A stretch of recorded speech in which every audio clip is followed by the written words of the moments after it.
అన్నయ్య చాలా bore కొడుతుందిరా. YouTube లో ట్రెండింగ్ అవుతుంది కదా, ఫోన్ టార్చ్ ఆన్ చేసి గ్లాస్ వాటర్ లో ఒక్క స్పూన్ పసుపు వేసి చేస్తున్నారు చూడు, అది మనం ట్రై చేద్దామా?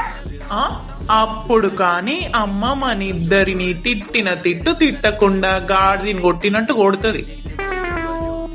అమ్మ కొట్టకుండా తప్పించుకోవడానికి నా దగ్గర ఒక ఐడియా ఉంది.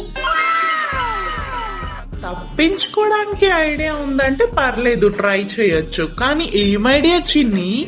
అరే ఏముందన్నయ్య, వెరీ సింపుల్. అమ్మ నాకేం తెలీదమ్మా, అన్నయ్య ట్రై చేద్దామన్నాడమ్మా. యూట్యూబ్ లో ట్రెండింగ్ చెల్లి, మనం కూడా ట్రై చేద్దామని చేద్దామన్నాడమ్మా. వద్దన్నయ్య అని చెప్పినా కూడా వినలేదమ్మా. నేను తప్పించుకోవడానికి అని చెప్పిన, కానీ నువ్వు తప్పించుకోవడానికి అని చెప్పినా